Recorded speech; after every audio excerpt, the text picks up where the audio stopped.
나라마다 국기가 다 있죠. 국기는 나라의 대표적인 상징입니다. 우리나라 태극기에는 태극 문양이 그려져 있죠. 지금도 생각납니다. 애국가가 울리면 왠지 가슴 뭉클한 국기에 대한 맹세가 떠올려집니다. 나는 조국과 민족의 무궁한 영광을 위하여 몸과 마음을 바쳐 충성을 다할 것을 굳게 다짐합니다. 요즘은 좀 바뀌었는 것 같더라고요. 어린 시절에 저녁이 되면은 국기 하강식 하면 지나가던 모든 발걸음을 멈추고 국기를 향하여 경례하면서 그 맹세 마음을 다잡아 봅니다. 여러분, 나라를 많이 사랑하시기 바랍니다. 나라가 있어야 내가 있고 모두가 있습니다. 이 나라의 연장선상에서 영적으로 보면 천국이 우리에게 소망으로 기다리기 때문에 이 땅에서 나라가 구원의 천국으로 연관되기 때문에 그렇습니다. 이스라엘 국기에 보면 다윗의 별이 그려져 있습니다.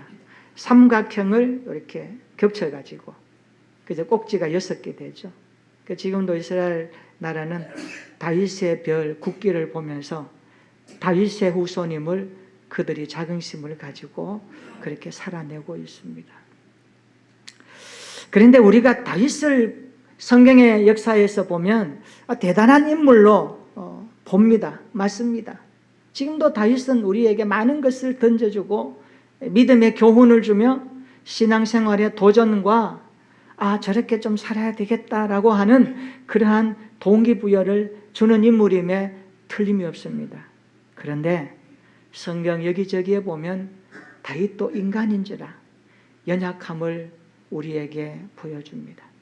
사무엘하 12장을 펼치면 다윗이 나단 선지자로부터 호되게 책망을 받고 있습니다. 도대체 다윗이 무엇을 잘못했길래 나단 선지자로부터 책망을 받을까요? 우리는 사무엘하 7장부터 이 부분들을 좀 배경적으로 살펴보아야 합니다. 사무엘하 7장을 펼치면 다윗은 선지자 나단에게 성전 건축에 대한 계획을 이야기합니다. 그랬더니 하나님께서 나단 선지자를 통하여 노라고 대답하십니다. 성전 건축에 대한 다윗의 소원은 거절되었습니다. 그 대신 다윗의 후손 가운데 성전을 건축할 것을 하나님이 말씀하십니다. 그래서 하나님은 다윗과 언약 하나를 맺었습니다. 이 언약을 가리켜서 다윗 언약이라고 기록합니다. 사무엘하 7장 16절에 보면 다윗 언약의 핵심 구절이 나옵니다. 이런 말씀입니다. 내 집과 내 나라가 내 앞에서 영원히 보존되고 내 왕위가 영원히 견고하리라. 하나님은 다윗 왕위를 영원히 견고하도록 하시겠다는 겁니다. 이것을 약속하는 겁니다. 이게 다윗 언약의 핵심입니다. 그래서 사무엘하 8장 6절과 14절에 보면 반복되는 구절이 나열됩니다. 다윗이 어디로 가든지 여호와께서 이기게 하시니라. 다윗이 어디로 가든지 여호와께서 이기게 하셨더라. 이 말씀이 오늘 우리에게도 이루어지기를 원합니다. 우리가 어디로 가든지 여호와께서 이기게 하시는 은혜가 임하기를 축원합니다. 사무엘하 10장에 보면 다윗은 암몬과 아람 연합군과의 전쟁에서 이깁니다. 하나님께서 이기게 하시죠. 그런데 사무엘하 11장에 보면 충격적인 사건이 눈앞에 펼쳐집니다. 어떻게 이런 일이 다윗 생애에 일어났단 말인가? 우리는 이 부분을 읽으면서 마음 아파합니다. 여러분, 사무엘하 11장 1절 한번 읽어볼까요? 자, 오늘 앞장에 나오는 사무엘하 11장 1절입니다. 다 같이 시작. 그 해가 돌아와 왕들이 출전할 때가 되매 다윗이 요압과 그에게 있는 그의 부하들과 온 이스라엘 군대를 보내니 그들이 암몬 자손을 멸하고 랍바를 에워쌌고 다윗은 예루살렘에 그대로 있더라. 아멘. 그 해가 돌아와 아마 전쟁을 승리로 이끌었지만 이 전쟁이라는 게 그렇나요? 지면은 또 준비해서 싸워서 또 빼앗고 그 해가 돌아와서 왕들이 출전할 때가 되었습니다. 그런데 이 전쟁에 다윗은 부하들은 참전하는데 다윗은 참여하지 않았다고 말씀합니다. 온 군인들이 동원될 만큼 비상 상황인데도 불구하고 다윗은 참가하지 않습니다. 이것을 두고 신학자들이 이런 표현을 붙입니다. 다윗의 직무유기 아닌가? 왜 다윗은 참여 안 하지? 그런데 이것이 다윗에게 이상한 쪽으로 나아갑니다. 여러분 사무엘하 11장 2절 한번 보세요. 그날 저녁 때에 다윗은 왕궁 옥상을 거닙니다. 그러다가 한 여인이 눈에 들어오지요. 그 여인이 목욕했다고 하는데 성경은 그 여인에 대해서 한마디로 말합니다. 심히 아름다웠더라. 심히 아름다웠더라. 다윗이 사람을 보냅니다. 그 여인 알아보라고. 네, 왕이여 햇사람 우리아의 아내 바세바입니다. 다윗이 전령을 다시 보냅니다. 그 여인을 왕궁으로 데려오라고. 데려와서 어떻게 합니까? 더불어 동침함에 그 여자가 자기 집으로 돌아갑니다.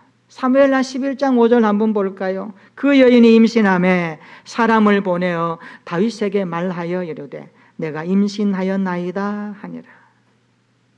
여러분 이런 나쁜 놈이 어딨나요? 여러분 성경 읽을 때 이런 부분들 우리가 성경 읽을 때 그냥 글로 읽고 그냥 단어로 읽으면 안 됩니다. 성경은 하나님의 말씀입니다. 기록된 생명의 말씀입니다. 하나님이 기록하신 이 말씀을 우리가 읽을 때에 그저 느낌 없이 생각 없이 가슴 없이 그냥 밍숭맹숭하게 읽으면 안 됩니다. 여러분 몰입이라고 알죠? 감정이입이라고 알죠? 이 자세가 성경 읽는 자세에 반드시 필요합니다. 이 부분 읽으면 어떻습니까? 다윗 대단한 줄 알았는데 별거 아니네. 어떻게 너 그렇게 할 수 있니? 이런 일이 일어났던 거죠. 그런데 이 일이 일어나고 나서 뼈아픈 다윗의 생애에 이제는 다윗이 하는 행동을 보면 눈 뜨고 보지 못할 정도의 정말 사악한 그의 모습을 보게 됩니다. 여러분 사무엘하 11장 6절부터 보시면 다윗은 자신의 죄를 감추기 위하여 온갖 수단과 방법을 다 동원합니다. 이 부분 읽어보면 다윗이 어떻게 이럴 수가 있느냐라고 정말 가슴이 미어지기도 합니다. 다윗이 요압에게 기별합니다. 전쟁에 나가 있는 우리아를 데려오라고 명합니다. 우리아가 다윗에게 왔습니다. 사무엘하 11장 8절 보십시오. 그가 우리아에게 이르되 내 집으로 내려가서 발을 씻으라. 여기 발을 씻으라는 말은 휴식을 취하라는 겁니다. 왕이 군인에게 특별 휴가를 주겠다는 그런 메시지입니다. 생각해 봅시다. 지금 암몬과의 전쟁이 계속되고 있는데 장수가 집에서 발 뻗고 휴식을 취할 수 있습니까? 말도 안 되는 소리죠. 휴식을 취하다가도 전쟁이 일어났으면 전쟁에 참여해야 되는 것이 군인의 본분 아닙니까? 전쟁통에 집에 쉬라고 하니 이건 말도 안 되는 소리입니다. 다윗이 왜 이렇게 할까요? 여기는 다윗의 음모가 들어있습니다. 다윗은 자신의 죄를 감추기 위하여 우리아를 집으로 보내는 겁니다. 왜요? 부부 사이에 자연스럽게 임신한 것처럼 덮기 위해서. 느껴지지 않나요? 어떻게 이런 일을 할 수가 있느냐고. 사무엘하 11장 9절 한번 보세요. 그러나 우리아는 집으로 내려가지 않습니다. 어떻게 전쟁하는데 내가 쉬겠습니까? 다윗이 다시 묻습니다. 어찌하여 내가 집으로 내려가지 않느냐? 사무엘하 11장 11절에 보면 이런 요약의 말씀이 나옵니다. 전쟁 중인데 어떻게 집에 가서 한가로이 쉴 수 있겠습니까? 왕이여, 내가 왕의 말씀을 지키지 못하겠습니다. 여러분, 우리아의 그 충성스러운 마음이 느껴지지요. 자, 첫 번째, 다윗이 죄를 덮기 위해서 우리아를 집으로 보내주겠다라는 이 내용이 진행되지 않습니다. 다윗은 다음 단계로 우리아를 어떻게 할까요? 우리아를 전쟁에 보내어서 죽게 하려는 계획을 꾸밉니다. 이것을 학자들은 다윗의 음모라고 말합니다. 다윗은 편지를 써서 우리아의 손에 편지 한 장을 들려서 요압에게 전달하라고 합니다. 그 편지의 내용은 이렇습니다. 한번 읽어볼까요? 사무엘하 11장 15절입니다. 다 같이 한번 읽어봅시다. 시작. 그 편지에 써서 이르기를 너희가 우리아를 맹렬한 싸움에 앞세워 두고 너희는 뒤로 물러가서 그로 맞아 죽게 하라 하였더라. 아멘. 우리아를 전쟁터에서 죽이라는 음모의 편지입니다. 요압은 다윗이 보낸 편지를 열고 그대로 실행하죠. 사무엘하 11장 16절과 17절 한번 읽어볼까요? 어떤 결과가 나타났을까요? 사무엘하 11장 16절로 17절입니다. 시작. 요압이 그 성을 살펴 용사들이 있는 것을 아는 그곳에 우리아를 두니 그 성 사람들이 나와서 요압과 더불어 싸울 때에 다윗의 부하 중 몇 사람이 엎드러지고 헷 사람 우리아도 죽으니라. 아멘. 다윗의 계획대로 우리아가 전쟁에서 죽습니다. 전쟁이 치열하게 벌어지는데 요압과 함께 우리아가 전쟁 가장 선두에 서게 하고 싸우는 척 하다가 요압과 그의 무리들은 빠져버리고 우리아는 거기서 죽었다고 말씀하고 있습니다. 자, 이 사실을 요압은 다윗에게 보고합니다. 우리아의 아내도 남편이 죽은 것을 듣고 얼마나 울었겠습니까? 성경은 소리내어 울었다라고 그렇게 말합니다. 사무엘하 11장 27절 한번 보세요. 그 장례를 마치고 다윗이 사람을 보내어 그를 왕궁으로 데려옵니다. 그가 그의 아내가 되었습니다. 그에게 아들을 낳습니다. 다윗이 행한 일이 여호와께서 보시기에 악하였다라고 말씀하고 있습니다. 악하다. 다윗은 자신의 죄를 백성들에게 감추는 데는 성공했는지 모르지만 하나님 눈에서는 숨길 수가 없었습니다. 하나님 그거 다 보셨죠. 여기서 우리는 하나 기억해야 됩니다. 하나님은 어디 계시는가? 하나님은 어떤 분인가? 하나님 우리의 눈에 보이지 않습니다. 그래서 사람들은 하나님이 안 계신다고 생각하면서 막 사는 거예요. 그런데 그리스도인들은 하나님이 계시다는 것을 믿기 때문에 막 살지 않습니다. 왜요? 하나님의 목전에서 우리가 살기 때문에. 그래서 그 사람들의 신앙의 바로미터는 하나님 면전입니다. 오늘 또 내가 하나님의 면전, 이게 코람데오 신앙입니다. 하나님의 면전에서 살아가는 인생이 되는 것이 진짜 크리스찬이거든요.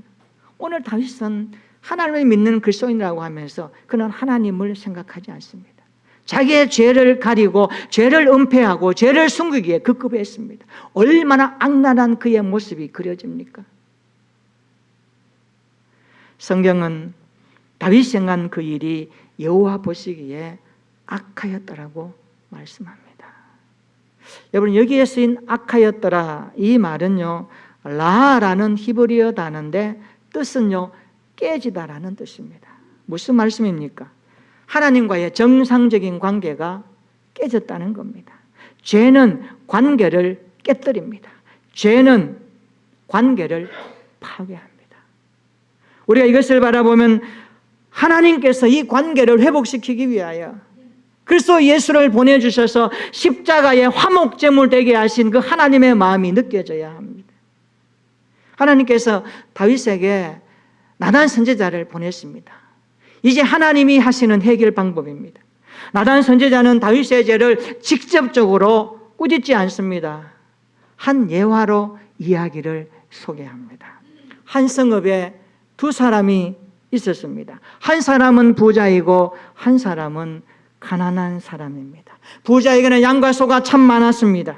그런데 가난한 사람은 사서 기르는 작은 암양 새끼 한 마리를 가족처럼 같이 먹고 자식과 함께 돌보며 살고 있었습니다.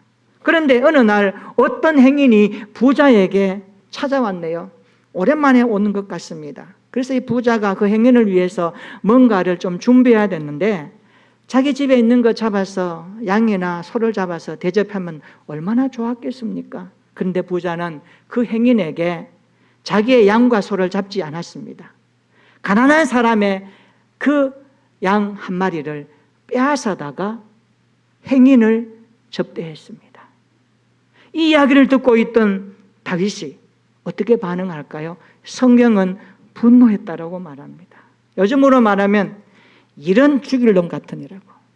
부자인 주제에 자기 거 가지고 대접하면 되지 그 하나뿐인 양새끼 잡아가지고 그걸 빼앗아서 대접하는 거 옳을 수 있나요? 상식적으로 마음에 분노가 일어납니다. 그래서 다윗이 말합니다. 여호와의 사심을 두고 맹세하노니 이를 행한 그 사람, 그 부자는 마땅히 죽어야 한다고. 그리고 양새끼를 4배나 갚아야 하겠다라고 분노에 찬 마음으로 나단 선지자 앞에서 다윗이 하는 모습입니다. 나단 선지자가 분노하는 다윗을 보니 가슴이 미어집니다. 이거 지금 너 이야기인데, 너의 모습인데 라고 마음에 생각 들죠. 그래서 오늘 본문은 이렇게 시작합니다. 여러분 사무엘하 12장 7절 한번 읽어볼까요? 다 같이 한번 읽어보겠습니다. 시작. 나단이 다윗에게 이르되 당신이 그 사람이라. 이스라엘의 하나님 여호와께서 이와 같이 이르시기를 내가 너를 이스라엘의 왕으로 기름 붓기 위하여 너를 사울의 손에서 구원하고. 아멘. 나단이 다윗에게 이르되 따라서 합시다. 당신이 그 사람이라. 정확하게 짚습니다. 여러분, 죄는 어렴풋하게 다루면 안 됩니다. 죄는 대충 넘어가면 안 됩니다. 다윗을 향한 나단 선지자의 예리한 메시지를 보십시오. 쭉 부자와 가난한 자 이야기해놓고 다윗이 뭘 느끼게 합니까? 이 공감 느끼게 하죠. 어떻게 그럴 수 있느냐고. 그 나단 선지자는 곧바로 이 이야기의 주인공은 너다라고 말합니다. 당신이 그 사람이라. 다윗이 어떨까요? 충격 먹었을까요? 안 먹었을까요? 충격 먹었을 거예요. 지금 다윗의 이야기를 하고 있는 겁니다. 하나님은 다윗에게 많은 은혜를 베풀어 주셨습니다. 사울의 손에서 구원하실 뿐만 아니라 이스라엘의 왕으로 삼아 주셨습니다. 사무엘하 12장 8절 한번 보세요. 하나님은 다윗에게 넘치도록 주셨다라고 말씀합니다. 내 주인의 집을 내게 주었다. 사울의 왕권을 다윗에게 넘겨주었다는 말이죠. 내 주인의 아내들을 내 품에 두고, 이 말은 고대 근동의 왕이 죽으면 왕에게 속했던 모든 아내와 첩들은 그 후계자의 소유가 되었다라는 것을 말씀합니다. 그리고 이스라엘과 유다 족속을 내게 맡겼느니라. 만일 그것이 부족하였을 것이라면 내가 내게 이것저것을 더 주었으리라. 하나님이 다윗에게 많이 주었다는 겁니다. 하나님은 다윗에게 부족함이 없이 베푸셨다고 말씀합니다. 하지만 다윗은 넘치는 은혜 속에서 범죄하고 말았습니다. 참으로 안타까운 모습 아닙니까? 다윗의 범죄는 부족하기 때문에 지은 것이 아닙니다. 만족하지 못했기 때문에 지은 것입니다. 여러분, 주님 주신 것으로 만족하는 신앙생활 되었으면 좋겠습니다. 사도 바울의 고백처럼 자족하는 신앙이 되었으면 좋겠습니다. 인생의 욕심은요, 끝도 없어요. 인간의 욕심은 끝도 없어요. 하나 가지면 둘 가지려고 하고, 둘 가지면 3개 가지려고 하는 것이 인간의 욕심입니다. 그래서 우리의 신앙은요, 매일 이 욕심, 육신의 정욕, 안목의 자랑, 이생의 자랑을요, 날마다 십자가에 못 박아야 돼요. 그게 사는 길입니다. 오늘 나단 선지자는 다윗을 향하여 결정적으로 책망하는 내용이 나옵니다. 우리 본문에 나오는 말씀 9절과 10절 한번 읽어볼까요? 사무엘하 12장 9절로 10절입니다. 다 같이 시작.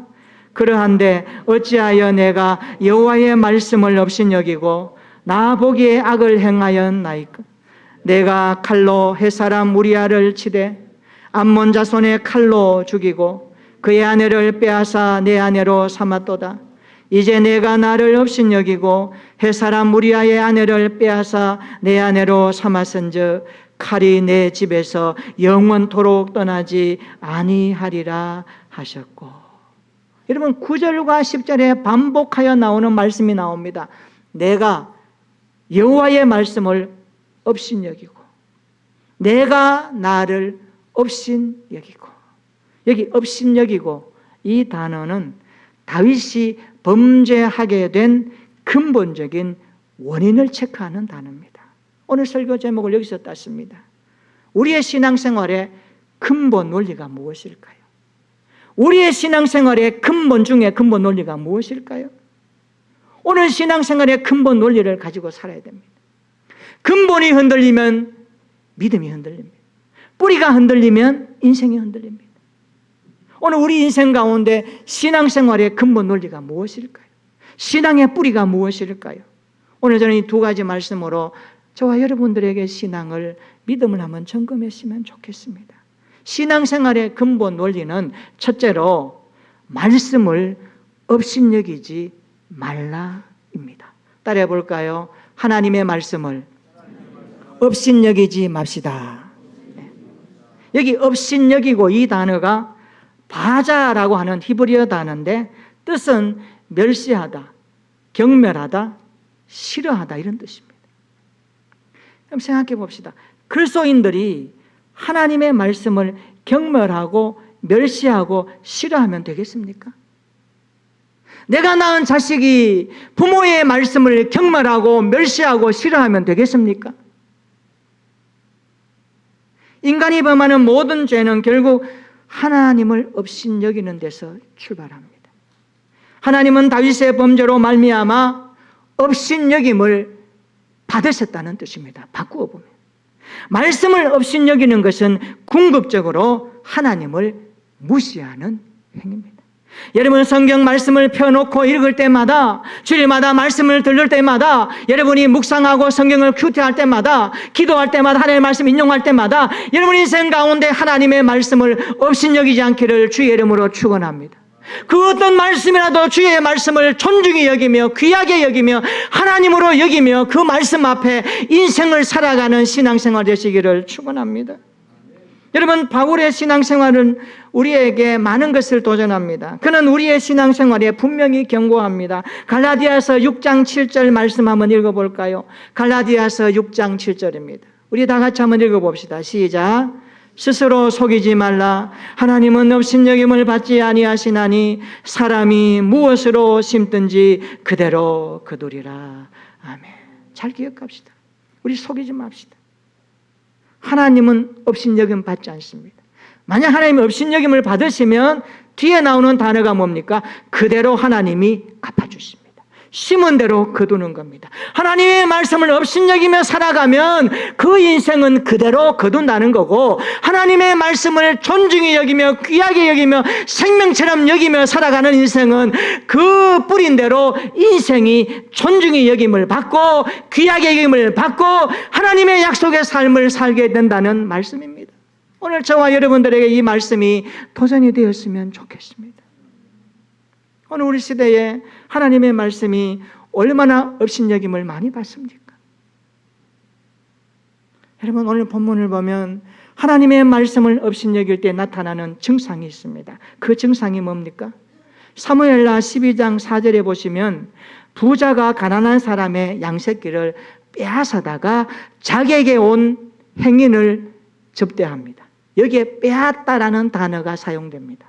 그리고 오늘 본문 9절로 10절에 보면 빼앗다라는 단어가 두 번이나 반복합니다. 그리고 사무엘하 11장 4절에 보면 다윗이 사람을 보내어 그 여자를 데려올 때, 바세바를 데려올 때 여기 데려오다라는 단어가 있는데 전부 동일한 라카으라고 하는 단어가 쓰였습니다.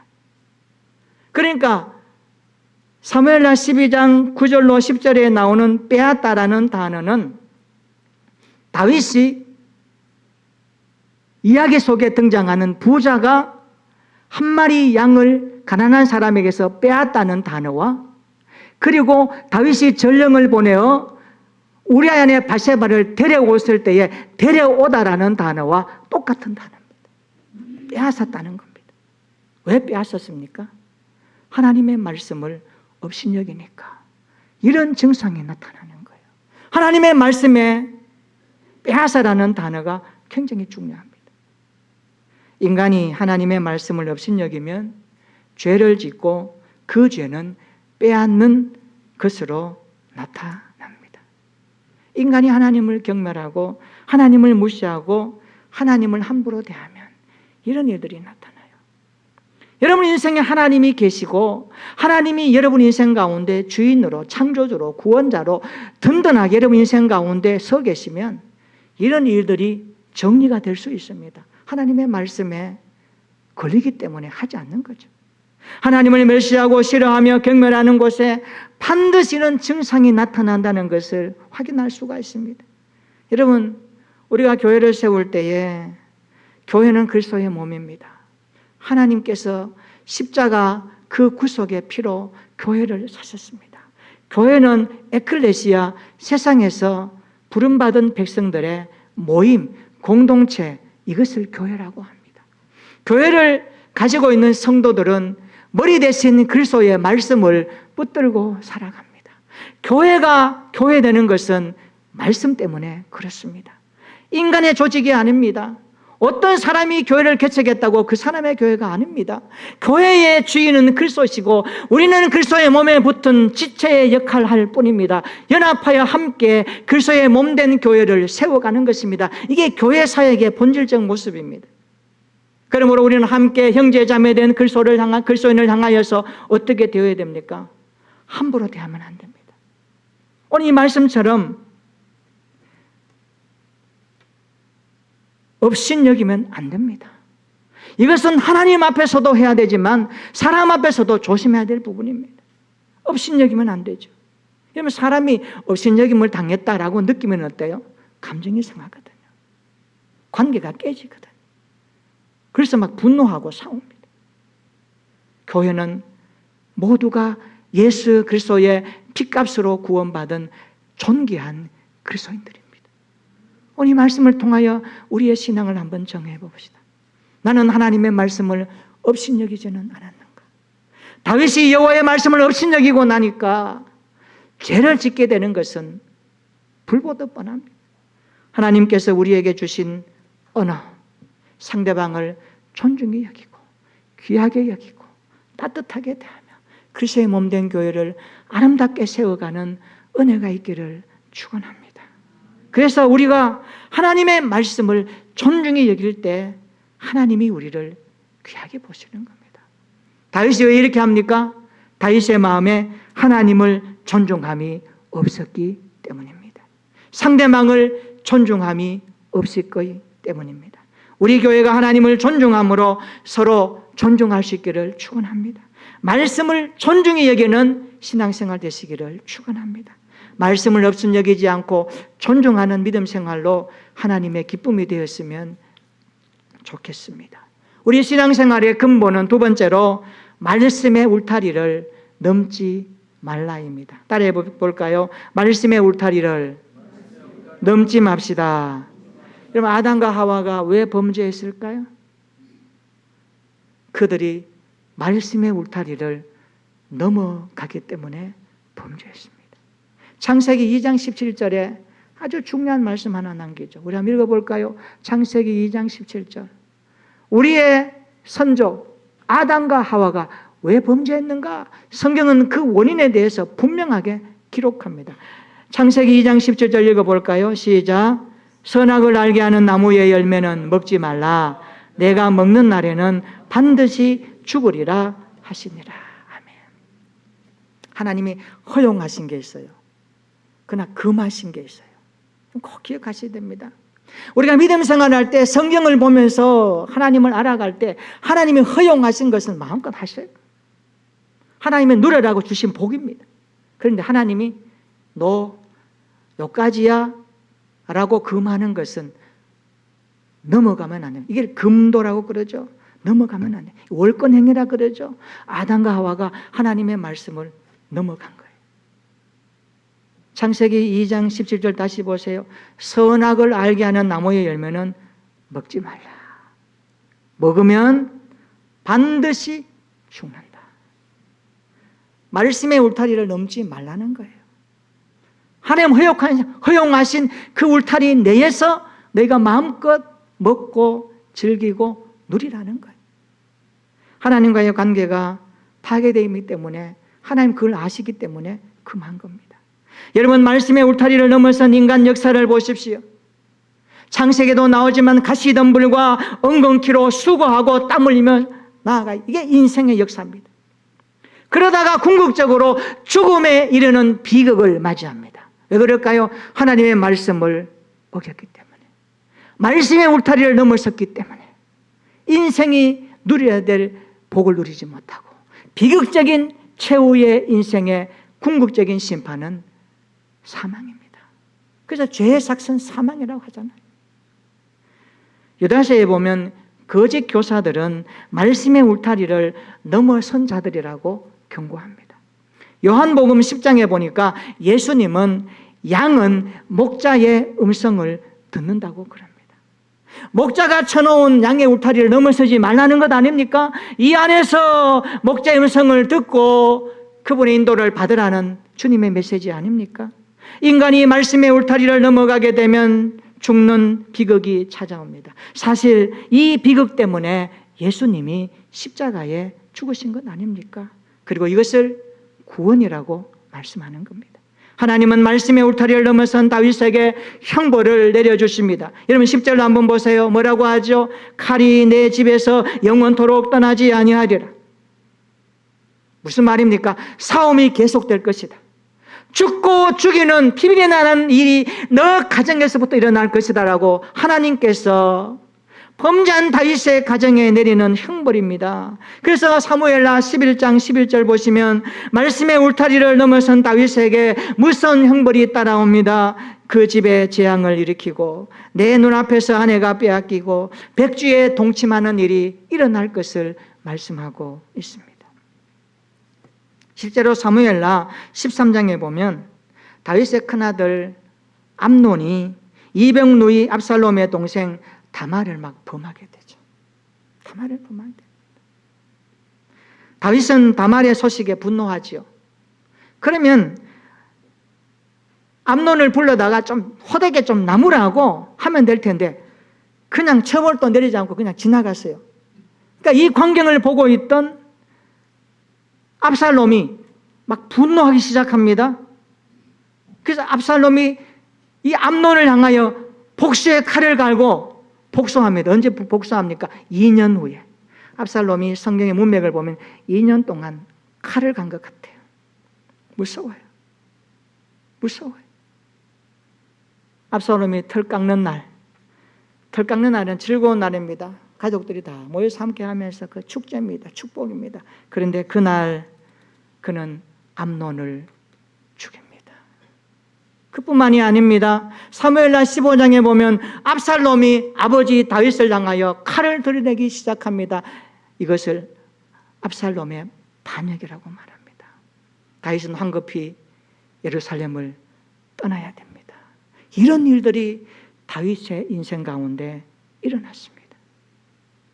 다윗이 바세바 사건으로 나단 선지자에게 호되게 책망받고 그때 쓴 시편이 51편입니다. 오늘 본문과 시편 51편을 같이 연결해서 읽어야 이 말씀의 의미가 아주 강하게 와닿습니다. 그때 보면 다윗이 하나님 앞에 통회하고 참혹하면서 거기 보면 이런 문구나 하나님 성령을 내게서 거두지 마옵소서. 성령을 내서 거두지 마. 아마 이 문맥에서 보면 다윗이 우리아내 바세바를 범할 때 그때 성령의 작동하심을 완전히 내팽개친 것 같아요. 아니야, 하지 마. 하나님의 말씀에 그 원리를 전혀 신경 쓰지 않은 것 같아요. 그래서 다윗이 거기에서 어떻게 하나님 앞에 회개합니다. 우슬초로 나를 정결하게 하옵소서. 다윗의 통해 자복의 말씀이 시편 51편입니다. 여러분, 말씀의 울타리를 넘어가지 맙시다. 말씀의 울타리를 넘어가지 않으려면 어떻게 될까요? 말씀을 울타리로 삼고 살아야 합니다. 따라해 볼까요? 말씀을 울타리로 삼고 살아갑시다. 오늘 그리스도인들에게는 하나님의 말씀이 있습니다. 세상의 말이 아닙니다. 이 땅에 어떤 소설가들이 남긴 유명한 명언이 아닙니다. 어떤 친구가 말해준 것도 아닙니다. 어떤 고전에서 발췌한 말도 아닙니다. 우리가 가진 것은 사람의 말이 아니라 살아계신 여호와의 말씀을 가지고 살아갑니다. 그 말씀을 여러분의 인생의 울타리로 삼으시기를 바랍니다. 그것이 사는 길입니다. 요셉을 보십시오. 요셉은 보디발의 아내가 유혹하는 상황에서도 그런 말씀의 울타리를 넘지 않았습니다. 요셉은 말씀의 울타리를 삼고 살았습니다.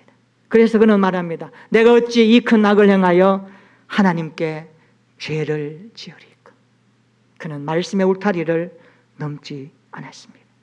말씀의 울타리를 삼고 살아가려면 먼저 우리의 생각 가운데 여호와의 말씀이 들어와야 됩니다. 생각을 잘 하세요. 여러분, 그래서 말씀이 생각 가운데 들어가기 위해서는 여러분 말씀을 암송하셔야 됩니다. 말씀을 많이 암송하셔야 돼요. 우리의 생각에 반복적으로 주의 말씀이 되뇌어지고 그 말씀 우리의 가슴에 녹아들어오도록 반복해서 여러분 말씀도 암송하고 말씀을 사랑하고 그 말씀을 존귀 여기면서 몸부림치면서 살아내는 것이 우리의 신앙생활의 전부 아닙니까? 그래서 언행심사에 하나님의 말씀이 자리 잡도록 해야 하는 것입니다. 여러분, 말씀을 울타리로 삼고 말씀의 보호를 받으며 말씀의 인도를 받는 인생이 그리스도인의 신앙생활입니다. 우리 기억합시다. 정신 차립시다. 신앙생활의 근본 논리는 말씀을 업신여기지 말라입니다. 신앙생활의 근본 원리는 말씀의 울타리를 넘지 말라입니다. 따라서 합시다. 말씀을 업신여기지 않겠습니다. 말씀의 울타리를 넘지 않겠습니다.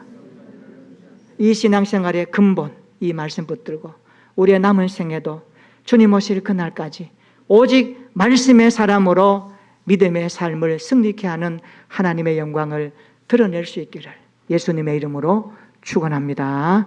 아멘. 우리 한번 기도하겠습니다. 우리는 다윗의 범죄를 통하여 신앙생활의 근본 논리를 배웁니다. 인간이 범죄하는 모든 죄는 말씀을 업신여길 때 나타납니다. 말씀의 울타리를 넘어갈 때 나타납니다. 이렇게 기도합시다. 하나님, 말씀을 업신여기지 않게 하옵소서. 말씀을 업신여기면 빼앗는 증상이 있다는 것을 알게 하옵소서. 하나님의 말씀을 존중함으로 따르겠습니다. 교회에 주신 하나님의 말씀, 내 인생에 주신 하나님의 말씀을 존중하며 서로를 향하여서 귀히 여기는 신앙생활 되게 하옵소서. 말씀의 울타리를 넘지 않게 하옵소서.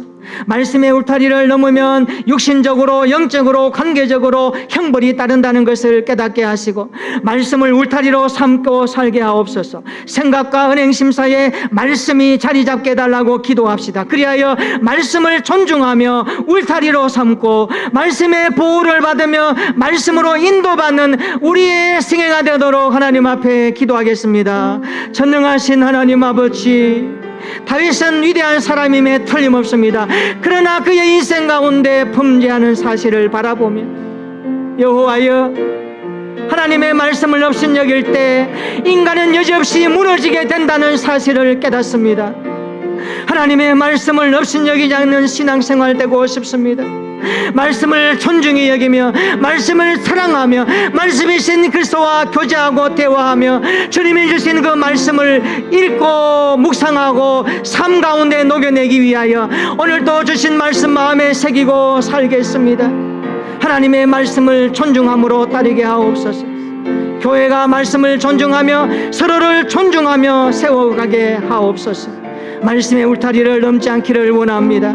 말씀의 울타리를 넘으면 관계가 깨어짐을 알게 하여 주시고 형벌이 따른다는 것을 깨닫게 하셔서 말씀을 울타리로 삼고 살아갈 수 있는 강한 믿음을 도하여 주옵소서. 생각과 내심 사이에 말씀이 자리 잡게 하옵소서. 그리하여 말씀을 존중하며 울타리로 삼고 말씀의 보호를 받으며 말씀의 인도를 받는 신앙생활 되게 하여 주옵소서. 그래서 오늘 말씀이신 주님이 다시 오실 때 우리가 주님 앞에 기쁨과 감격함으로 서게 하시고 그날에 주님 앞에 칭찬받는 믿음의 인생으로 살아내는 우리의 날들이 되기를 소망하오니 우리의 신앙생활의 근본 논리 말씀을 존중하며 말씀을 사랑하며 말씀 울타리를 넘지 않고 주님 허용하신 말씀 안에서 살아갈 수 있도록 인도하여 주시옵소서. 그래 우리의 남은 생애 범사 모든 일터에 하나님이 일하심과 하나님의 인도하심의 손길을 체험하며 고백하는 감격 인생으로 살아갈 수 있도록 은혜를 더하여 주옵소서. 예수님의 이름으로 기도하옵나이다. 아멘. 우리 다 함께 일어나셔서 찬송